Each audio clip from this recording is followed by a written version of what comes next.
नमस्कार विद्यार्थी मित्रांनो, पुन्हा एकदा तुमचं हार्दिक स्वागत आहे नवीन अशा व्हिडिओमध्ये। मित्रांनो, आपली GCC TBC टायपिंग परीक्षा ही येत्या 4 जुलैपासून सुरू होत आहे। मग या परीक्षेसाठी एक्झाम सेंटरला जात असताना नक्की कोणत्या गोष्टी घेऊन जायच्या, कोणत्या गोष्टी घेऊन जायच्या नाहीत, तिथे गेल्यानंतर नक्की काय टाळावं, या सर्वच गोष्टी आपण या व्हिडिओमध्ये सांगितलेल्या आहेत। त्यामुळे हा व्हिडिओ शेवटपर्यंत पहा, कुठेही स्किप करू नका। हा व्हिडिओ खूप महत्त्वपूर्ण आहे, कारण परीक्षेमध्ये खूप साऱ्या विद्यार्थ्यांचा गडबड गोंधळ होतो आणि तोच गडबड गोंधळ टाळण्याचा आपण पुरेपूर प्रयत्न करत आहोत। त्यामुळेच हा व्हिडिओ GCC TBC टायपिंग परीक्षा देणाऱ्या तुमच्या मित्रासोबत नक्कीच शेअर करा।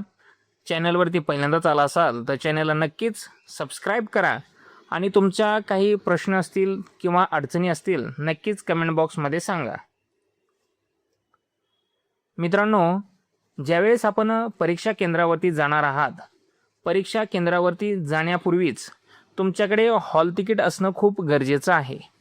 आता हॉल तिकीट कुठून घ्यायचं, तर हॉल तिकीट आपल्याला आपल्या संस्थेमधून, इन्स्टिट्यूटमधूनच मिळणार आहे। इन्स्टिट्यूटमध्ये गेल्यानंतर तुम्ही जाताना तुमचा एक आयडेंटिटी साईज फोटो घेऊन जायचा आहे। तो फोटो इन्स्टिट्यूटमध्ये तुमच्या हॉल तिकीटवरती चिटकवला जाईल। त्याच फोटोवरती एक शिक्का दिला जाईल आणि प्राचार्यांची सही दिली जाईल। हे हॉल तिकीट व्यवस्थित घेऊन जायचं आहे। हॉल तिकीट आपल्याला मिळाल्यानंतर शक्यतो त्याची एक झेरॉक्स काढून ठेवा, आपल्याजवळ ठेवा, ती घरी असू द्यात, कारण आपलं हॉल तिकीट हे त्या परीक्षा केंद्रावरती जमा करून घेतलं जाणार आहे। परीक्षा झाल्यानंतर ते जमा केलं जाणार आहे।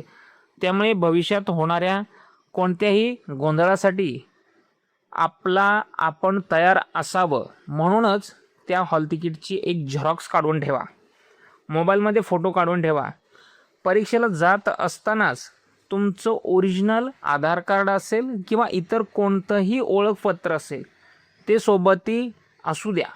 शक्यतो आधार कार्ड नेऊ नका, घेऊन जाऊ नका असं मी सजेशन देईल, कारण मित्रांनो, आधार कार्डवरती आपला फोटो व्यवस्थित नसतो, तो क्लिअर आलेला नसतो आणि नंतर खूप प्रॉब्लेम क्रिएट होतात। त्यामुळे ज्या ओळखपत्रावरती तुमचा फोटो क्लिअर असेल, भले ते पॅन कार्ड असेल किंवा तुमचं कॉलेजचं आयडेंटिटी कार्ड असेल, ज्यावरती तुमचा क्लिअर फोटो आहे तेच ओळखपत्र सोबत न्या।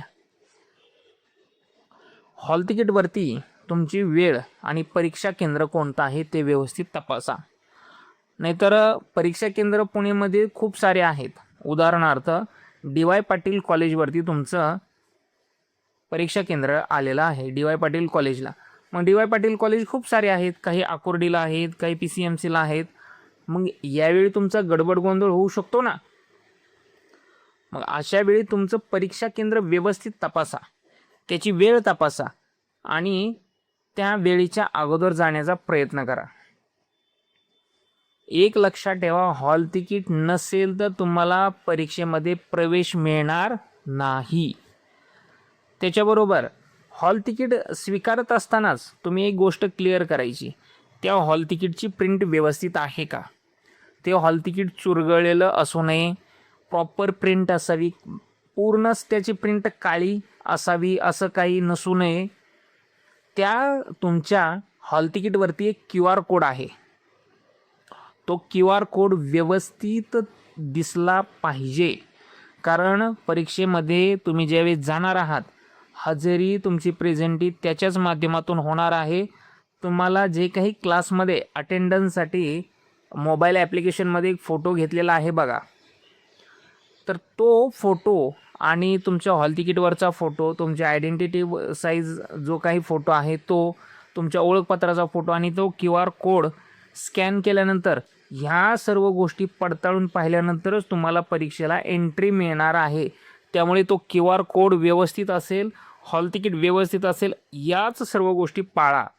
कारण होतं असं, बरेचसे विद्यार्थी हॉल तिकीट घेऊन घरी येतात, घरी आल्यानंतर ते चुरगळतं, त्याच्यावरती तेल सांडणे, त्याच्यावरती पाणी सांडणे, ते हॉल तिकीट खराब होणे, परिणामी आपल्याला परीक्षेला बसू दिलं जाणार नाही आणि त्यावेळेस कोणीही मदतीला येणार नाही। मी आताच सांगितलं, ओरिजिनल ओळखपत्र असावं, झेरॉक्स चालणार नाही, तुम्ही मोबाईलमधला फोटो दाखवला तर चालणार नाही. त्यामुळे व्यवस्थित काळजी घ्या मित्रांनो. परीक्षा केंद्रावरती किमान किती मिनटं अगोदर पोहोचावं, तर हे तुमच्यावरती डिपेंड करतं. तुम्ही कुठे आहात, तुम्हाला किती वेळ लागणार आहे आणि तुमची शारीरिक मानसिक स्थिती काय आहे. मी तर सांगतोय कमीत कमी 45 मिनिटे अगोदर तुम्ही पोहोचा. पण जर तुम्हाला थोडासा त्रास होत असेल, उन्हाचा असेल किंवा इतर गोष्टींचा असेल, 1 तास अगोदर पोहोचा, 1.5 तास अगोदर पोहोचा. धावपळ होणार नाही याची पुरेपूर काळजी घ्या. कारण होतं असं की रिलॅक्स व्हायला जर आपल्याला अर्धा पाऊण तास जाणार असेल तर तुम्ही 1-1.5 तास अगोदर पोहोचा. तिथं जाऊन रिलॅक्स व्हा, शांत माइंड ठेवा, अजिबात गडबड गोंधळ करू नका. कमीत कमी 45 मिनिट, पाऊण तास अगोदर पोहोचा. जर तुमची परीक्षा 9 वाजता होणार आहे, तुम्ही तिथं मी म्हणतो 8 वाजताच जा. काय प्रॉब्लेम आहे, परीक्षा 9 वाजता आहे, 8 वाजता जा. कारण तिथं QR स्कॅन करण्यासाठी खूप सारा वेळ लागणार आहे. कारण प्रत्येक विद्यार्थ्याचा स्कॅनिंग होणार आहे QR.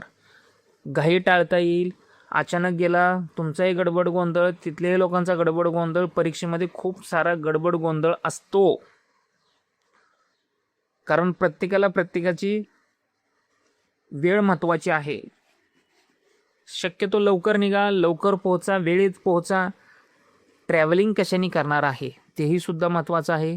तुम्ही ओला उबेरने जाणार आहे, बसने जाणार आहे, रिक्षाने जाणार आहे, स्वतःच्या बाईकवरती जाणार आहे.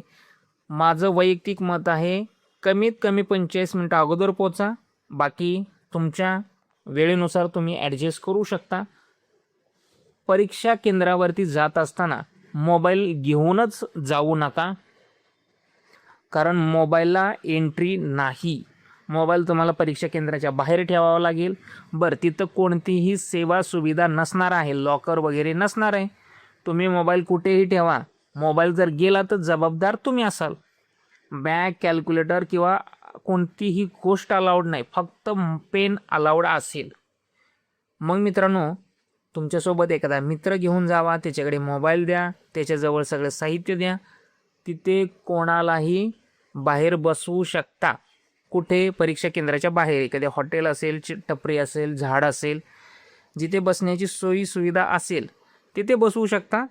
बाकी तुम्ही तुमचा मोबाईल आत घेऊ जाऊ शकत नाही. अगदी तुमचं स्मार्ट वॉचसुद्धा चालणार नाही. त्यामुळे याची काळजी घ्या. कारण बरेच वेळा असं होतं की मोबाईल आहे, खिशात मोबाईल ठेवला, मग सर मला परीक्षेला बसून दिलं नाही, मोबाईल माझा होता, बाहेर ठेवू शकत नव्हतो, अनेक गोष्टी होतात. त्यामुळे त्याची एक पुरेपूर काळजी घ्या मित्रांनो.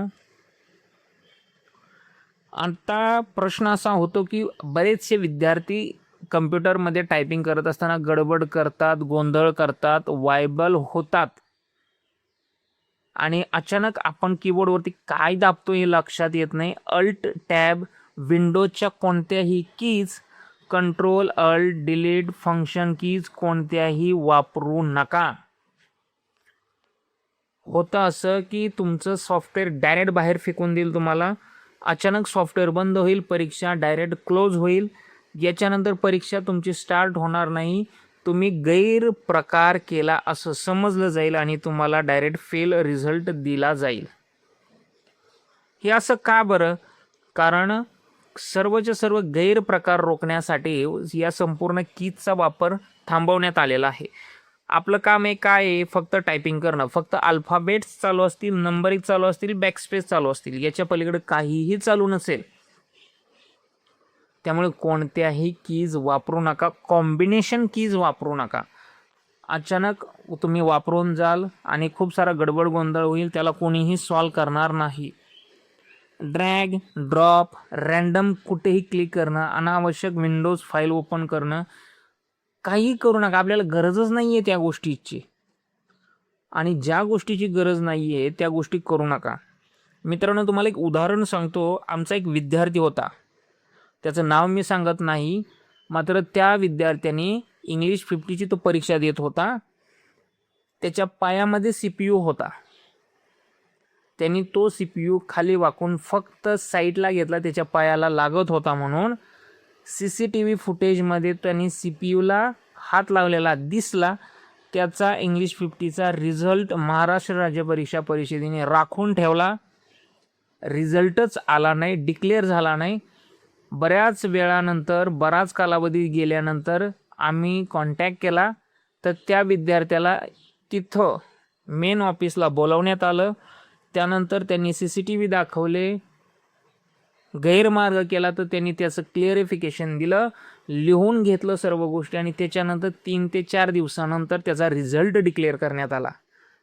मित्रांनो, होतं असं की आपण सहज एखादी गोष्ट करून जातो, आपल्याला वाटतं ठीक आहे, पण भविष्यात त्याचा खूप मोठा परिणाम होत असतो. त्यामुळे कोणत्याही फाईल ओपन करू नका. ज्या गोष्टी गरजेच्या आहेत तेवढ्याच करा. अनावश्यक कोणत्याही गोष्टी करायच्या असतील, CPU असेल किंवा इतर तेथे इन्स्टिट्यूटमध्ये तुमच्या एक्झाम सेंटरमध्ये लोक असतात, त्यांना सांगा, ते करून देतील. तुम्ही स्वतःहून काहीही करण्याचा प्रयत्न करू नका. आता परीक्षेचा जो क्रम आहे हा व्यवस्थित समजून घ्या. खूप साऱ्या विद्यार्थ्यांचं कन्फ्युजन असतं की सर आम्ही वेगळ्या प्रकारे आम्हाला सांगण्यात आलं, शिकवण्यात आलं. परीक्षेचा क्रम हा ईमेल झाला तरी तुम्हाला सबमिट करता येणार नाही, तो ॲटो सबमिट आहे. ईमेल नंतर स्पीड पॅसेज येणार आहे, स्पीड पॅसेज नंतर स्टेटमेंट येणार आहेत, स्टेटमेंट नंतर लेटर, आणि सर्वात शेवटी ऑब्जेक्टिव्ह क्वेश्चन असणार आहेत. याचा पुरेपूर अभ्यास करा. तुम्हाला याच्या संदर्भात काहीही शंका असेल, अडचणी असेल तर नक्कीच कमेंट बॉक्समध्ये सांगा. स्पीड पॅसेजच्या संदर्भात आणि ऑब्जेक्टिव्हच्या संदर्भात मित्रांनो आपण मेंबरशिप सुरू केलेली आहे. खाली जॉईन बटन दिसते, त्याच्यावरती क्लिक करा. ऑब्जेक्टिव्ह क्वेश्चन तुम्हाला प्रत्येक विषयाच्या 1,500 विथ एक्सप्लेनेशन सर्वच्या सर्व PDF ॲक्सेस मिळेल.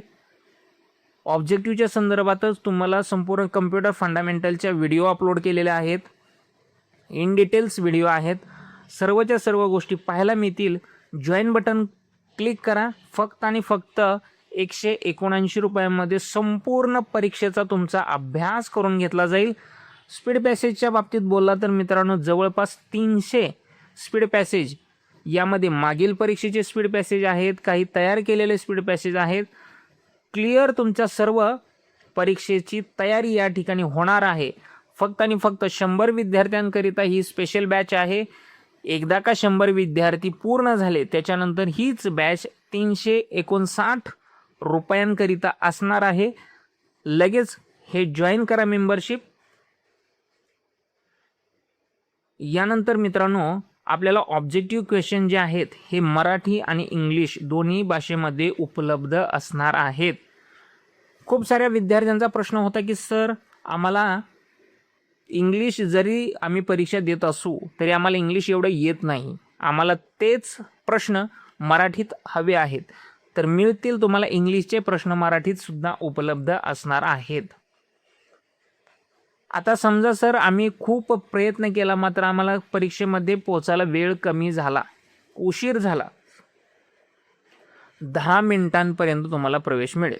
म्हणजे परीक्षा उदाहरणार्थ सुरू होणार आहे सकाळी 9 वाजता, तुम्हाला 9:10 परीक्षेला बसू दिलं जाईल.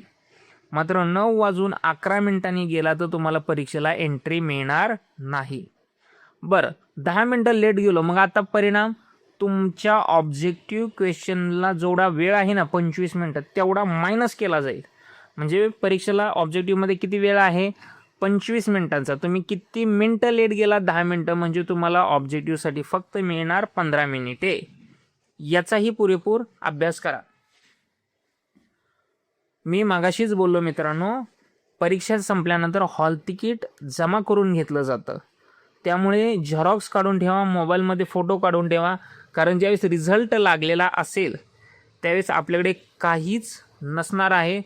परीक्षेचा रिझल्ट जवळपास 45 दिवसांनी लागणार आहे आणि त्यावेळेस आपल्याकडे ना सीट नंबर असतो ना कोणताही रेफरन्स नंबर असतो. आणि आपण मग विचारत असता की सर आम्हाला हॉल तिकीट नाही आहे, मग आम्ही आता रिझल्ट कसा पाहू? तर याची झेरॉक्स काढून ठेवा किंवा मोबाईलमध्ये फोटो काढून ठेवा. मित्रांनो तुम्हाला परीक्षेसाठी खूप खूप साऱ्या शुभेच्छा. काहीही तुमची शंका असेल नक्कीच कमेंट बॉक्समध्ये सांगा. हा व्हिडिओ खरंच तुम्हाला महत्त्वपूर्ण वाटला असेल तर नक्कीच एक लाईक करा, तुमच्या मित्रांसोबत शेअर करा.